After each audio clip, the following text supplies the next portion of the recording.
Now, time for us to actually go live, you guys. I'm excited because we're going to be talking about today that God has so much more for you. When I say that, I really, really mean it. So today we're going to be really sharing, um, really my story. And I remember when I used to wake up in the middle of the night, I fall asleep on the couch watching television or whatever, and I would wake up in the middle of the night, and I would be walking to my bedroom, and like in that half sleep I ain't gonna say half conscious. Like you like half. It's like you're three-quarter sleep, maybe one quarter unconscious. And I remember walking from the couch to the living room, and I would just be like, "There's got to be more than life than this." Like going to work, paying bills, going home, and feeling unfulfilled. And I remember like, "There's got to be more to life than this." I really used to think that. It's like, "There's got to be more than life than this." It was just so unfulfilling, right? And then what I figured out was that there is more than life than that. So much more to life than that. So that's what we're gonna be talking about today, like how to actually find your journey, how to find your way. And I think you find it by literally disattaching or detaching rather away from the matrix. Like I really want to talk about that. And actually how you do it. So guys, if you're here on Facebook, on YouTube, wherever you guys are, go ahead and say hello. Guys, guess what came up? Or came in rather. Dun, dun, dun, dun, the property strategy, right? And I'm so excited about this particular book, guys. This is like my crown jewel here. We have a 7-book series, but this one here is the one that I told all the sauce in this one. Like I told every secret that I had is actually in this book. How to get the property every time strategy, how to do your flip and hold, how do you determine if you're going to flip it, how to determine if you're going to rent it. Like what do you do? This book right here, guys, sauce. Like not really like people pay me a lot of money. Like my mentorships are 25 grand. If you want to work with me, then it's 50 grand. And everything is in this book. When I say everything is in this book, everything is in this book. It is 210 pages, 8.5 by 11. It's in a little book, right? But this right here, this is the property strategy. So this book tells you how to get the property every single time. Like this is, you want to do tax liens and deeds and get the property, this is your book, right? This one here is actually, if you want to say, listen, George, I ain't really that involved in real estate, but um, I really like getting double-digit returns, then this is your book right here. Like Guaranteed Wealth Online, guys. This is the only investment in the world where you actually have an investment that's secured by real estate and they guarantee you double-digit returns. Like it's the best investment in the world. I don't care what nobody says, it's the best investment in the world. So this is actually coming in, you guys. This right here is um I've never put this in print before. Like I've only just taught it. I've never put it in print before. So I'm really happy about this one. This is 101 pages. So actually 103. So yeah. Then we got the over the counter strategy, you guys. Remember I told you the other 3 books will be coming in. This is the OTC strategy, how you can literally walk in to government property and go in and buy property over the counter from the government, you guys. This right here is how do you do it in the states that allow you to, what states will allow you to, what are the different rules for each one of these states, and actually how you actually go about it. How do you determine if you should buy a property, if you analyze a property, like all that kind of stuff. And we're actually going to be going over the next week. We're going to be going over material in these books, you guys. But before we do that, guys, you can go right now over to financialmoses.com. Go register, guys. Every single person that comes to help us celebrate the launching of these 7 books, guys. I have 7 books. I am so proud of myself. Like, and I have 7 books. 1, 2, 3. It's so big. 4. This one right here, don't sleep on this one. This one right here, this fast track to wealth. This don't sleep on this. This is literally how to get like started like now and step by step, right? And then 5, 6, and 7. Guys, we're gonna be giving the books away at our launch party, at our release party. It is on Zoom. It's April 29th, 7 p.m. Central Standard Time, 8 p.m. Eastern Standard Time. And yeah, come, come check it out, right? Just come check it out. So let's actually talk about our conversation on the day. All right. I just remember, like, I remember, I remember feeling stuck. Lulu, really? Really? What you barking at? I remember really feeling stuck, you guys. And when I say stuck, I mean, like, I'm not talking about like a physically stuck. I remember feeling financially stuck, emotionally stuck, spiritually stuck. And honestly, man, I really thought most of it really attained to money. Let me tell you how, right? You know how the Bible says that money answers all things? Like, the reason that I was spiritually and socially and emotionally stuck is because financially I was stuck. And most of the problems that I had was some kind of way related to finances. Um, and That's what I was supposed to be clicking on. So some kind of way, financialmoses.com, guys, go there. Some kind of way was related to finances. And and it wasn't necessarily like very, very overt. It was like I didn't like my job, but I had to go to my job because I needed money. So it was a financial problem, right? I didn't even like the commute, but I had to deal with the commute because I needed money. I really didn't even like the pay, but I dealt with the pay until I could find something else because I needed money. And then, it was like all these different things. Then when I finally got paid, I was still upset because I couldn't do what I wanted to do with the money because I had other obligations for the money. And so now I'm doing something I didn't like. I'm not getting as much as I want. And now that I got it, I can't even keep it because I owe it to somebody else. It was just a compounding effect. Has anybody ever been there where you felt like it's got to be more than life than this and you just felt stuck? And I'm the only person that felt like that. Waking up in the middle of the night where you're literally like, man, it's got to be more. It's got to be more than life than this. Like, this God, I know that God has something greater for me. I know that there's a deeper calling, that I'm supposed to have a deeper impact on the earth, but I'm stuck. Like you're literally stuck. Like, I don't even know how to do it. I don't even know where to start. I don't know how to do it. I don't know when to do it. All I know is that there has to be more than life to this. And and the last thing you want to do is go to church, right? And have the man of God, woman of God speak over your life, and they confirm that there's more to life than this, and you just feel stuck at your work. You feel stuck emotionally. You still feel stuck living check to check. You feel stuck in debt. You feel stuck not living in your purpose, stuck not walking in your purpose. Your time is consumed, and you're like, God, I'm stuck. I want to get unstuck, but I don't know how. I gotta have money to survive, but I don't really like the way I'm getting money. And then when I finally get the money, I owe everybody else the money. So now I have no money. So now money is really the thing that I need, but my time is tied to my money. And the only way for me to actually deal with money is that I got to give away my time.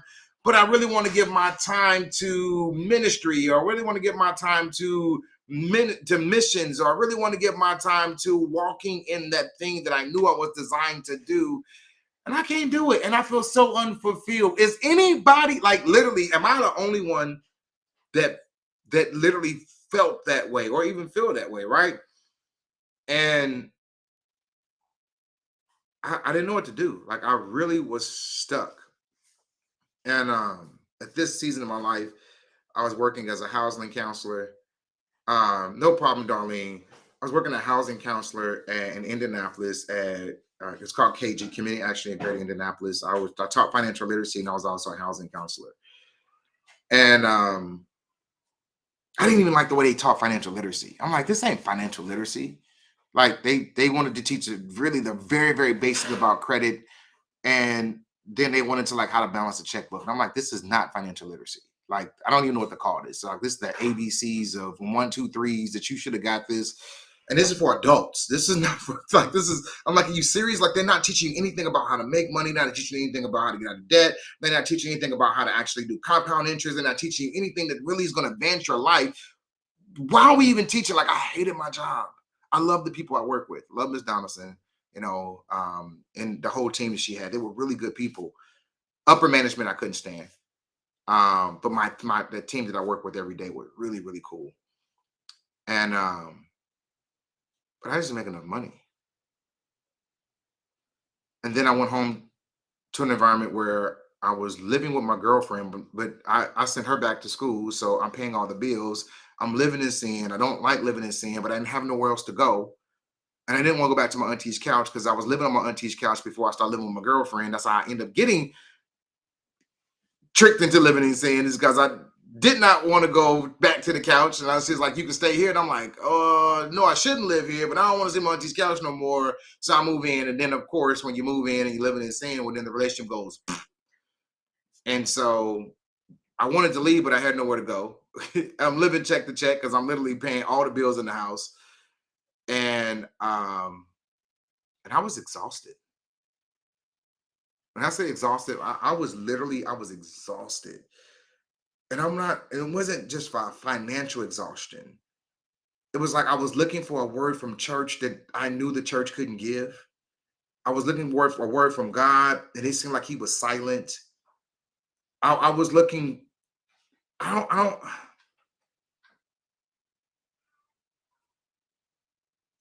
can anybody relate to this? Am I just talking? Like, put it in the chat. I think I might be able to see it. I don't know. Um, I was exhausted. I remember this. I was just exhausted and stuck. That's the only word, Darlene, right? That's the only word, right? I don't know another word, just stuck. And I remember my cousin them called me, they said they were going to a tax lien deed auction. Matter of fact, that ain't even what happened. They actually had bought a property at tax lien deed auction. I went to the next one. Functioning on fumes. I like that. That might be my next email. Functioning on fumes. That's good.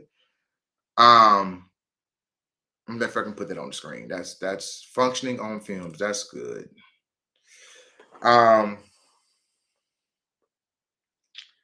I went to this auction, you guys, and I ended up buying a house for $300. And I didn't know what I bought at first, right? And it was like $300. Like, there's no way this is the real house. Like there's no way, right? And we drive over to the house, actually, what it looks like, and it is actually a house. Now, it was an ugly house, but it wasn't that bad. On the outside, it looked horrible, but when you went inside, it had hardwood floors. It was a 3 bedroom, it had 1 bath in it. I'm like, man, I could redo this kitchen, I could redo this bathroom. The plumbing was still there, the electric was still there, the roof was good, the windows were okay. I'm like, I just need a furnace in this mug, or redo the bathroom, redo the kitchen, and I can strip these hardwood floors, man. We can. And I had no skill sets at all. Like, I had never done construction before, and I always thought I was kind of buff, like, yeah, but like, as far as like a construction skill set, I didn't have it. And I had lunch money because, remember, I had a job. And but I really didn't have any money to fix it. Like, I would call somebody, they'd be like, yeah, to strip and stain this hardwood floor is gonna be $6,000. I'm like, huh? Right? To redo these cabinets is like gonna be $4,000. Like, what? Nah. So I would get on YouTube and be like, how to strip and stain cabinets, right? And literally, I take the doors down, put the stripper on the cabinets, put your gloves on, then you get your steel wool, scrub them down. Now you're gonna get your sander and actually sand them down. You put um your brackets from the cabinets, the hinges, you throw them in some kind of dissolvent or degreaser, let them sit there for a while. Then you would spray paint them. Like I learned all this stuff. Then you go get you a new um countertop, you know, like I learned how to put tile down, learn how to cut tile. So I was like, hey, listen, I can't pay somebody to do it, but at least I can buy the machine. And so I bought like different equipment. So I started building my tool set.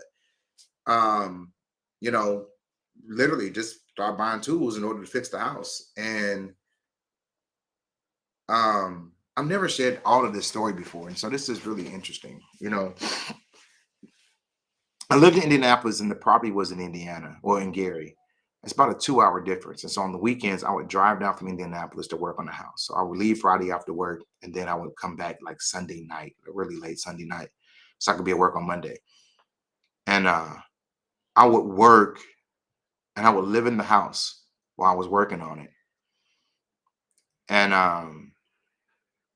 it was wintertime.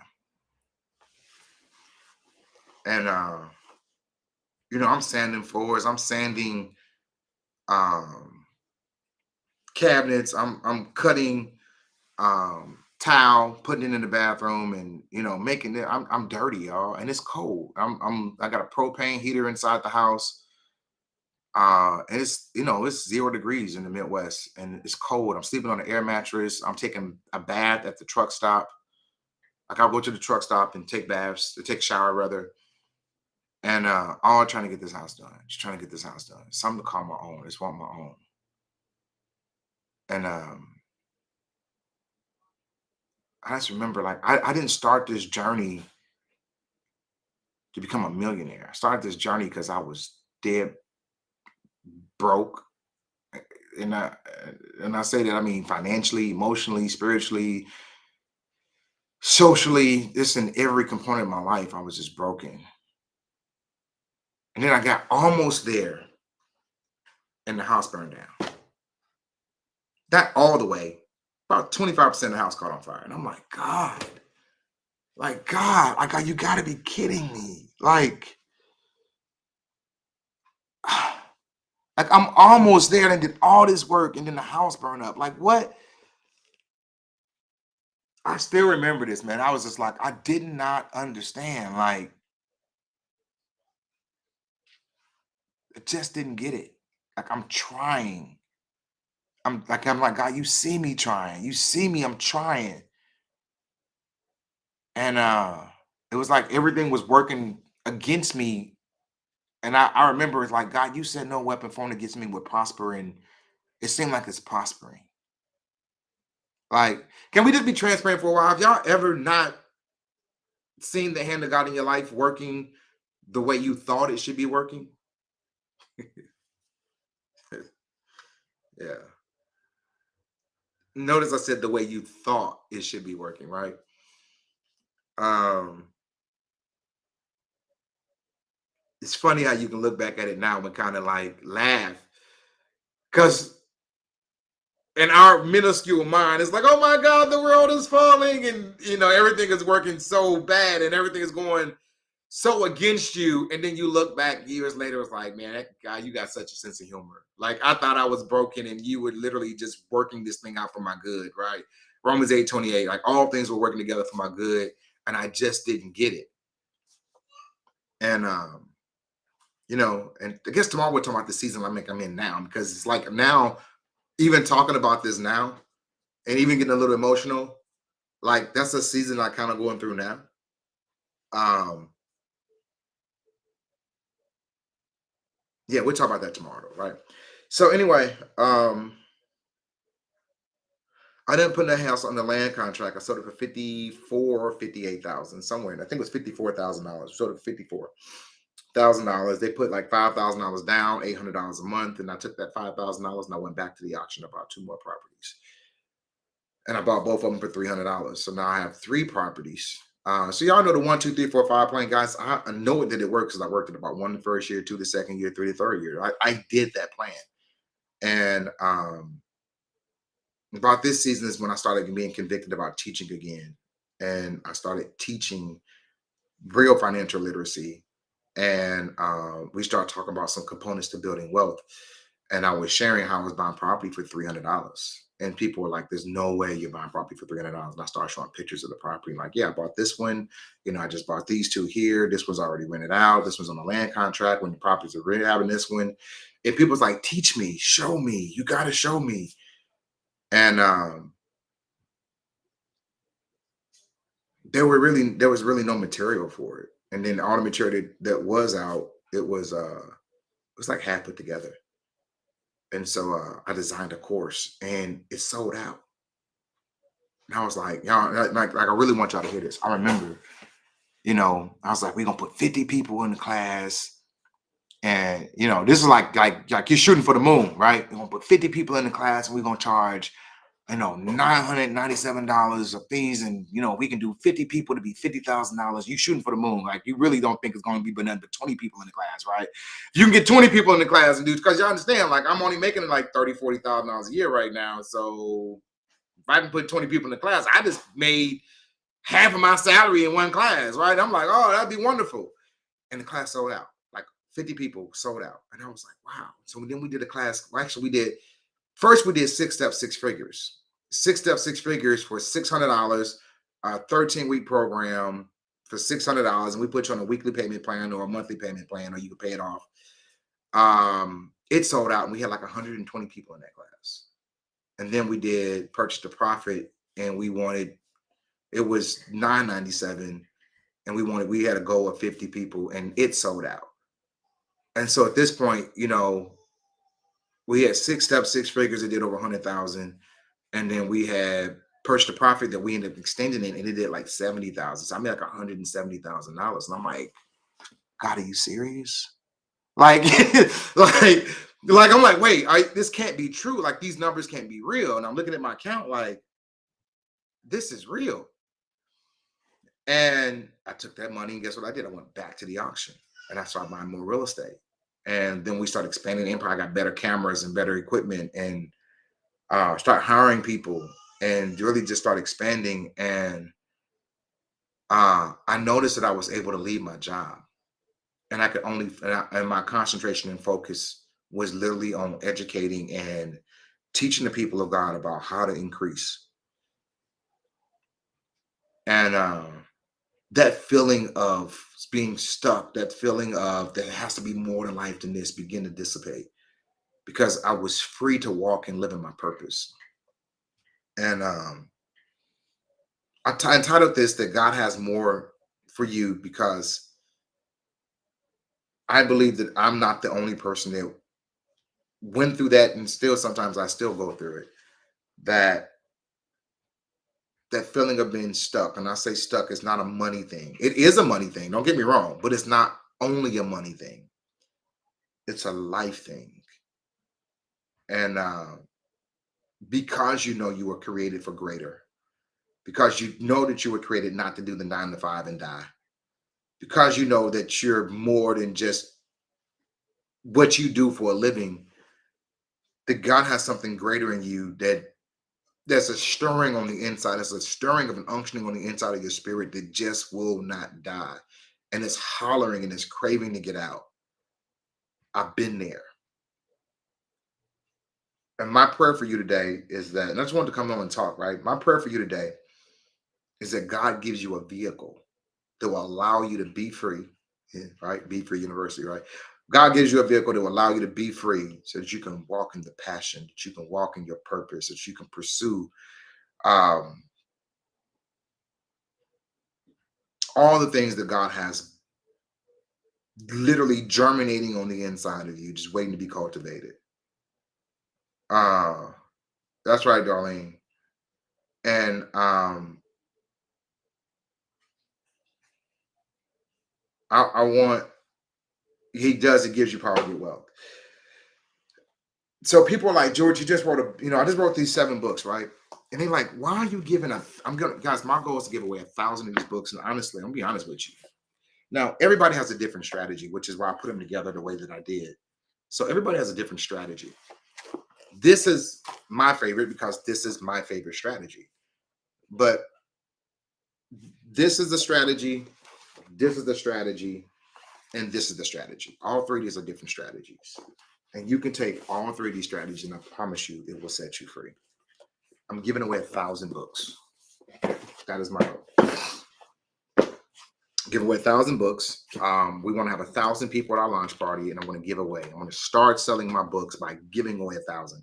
That is like the seed that I'm going to be planting in the people.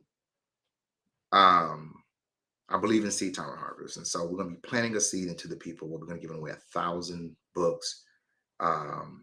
Yes, that's right, Yvette. Money answers all things. We're going to be away 1,000 books, absolutely free of charge. You guys just come help us celebrate. Go to financialmoses.com, you guys. You go to financialmoses.com, go there and just register as RSVP. Everybody there, guys, will get a link to actually get a free book. We want to give away 1,000 free books. And I'll tell you this. I don't know what God has planned for you, but I will say this, that I have poured everything that I have into these books. There is no way that you can read these books and apply the steps and your life does not change. There's no way. There's no way that you can read. And it was intentional. This is not just me giving you a lot of information, right? This is me giving you the step-by-step blueprint of how I went from feeling void and empty to God me helping me feel fulfilled. And it's funny because you can get to another level and God be like, you've been here too long. And then you go through that whole feeling again. And we'll talk about that tomorrow, like why I'm here now. And my last 3 years, you guys, I was quiet because I went through like a lot. Like I don't think I could tell you in the 20 minutes that I was supposed to be on here, which like now it's been 25 minutes. I don't think I could tell you in the 20 minutes what I've been through in the last 3 years. It's been just so much. Um, and I might just do, just a small series on what I've been through in the last 3 years. It has been chaotic.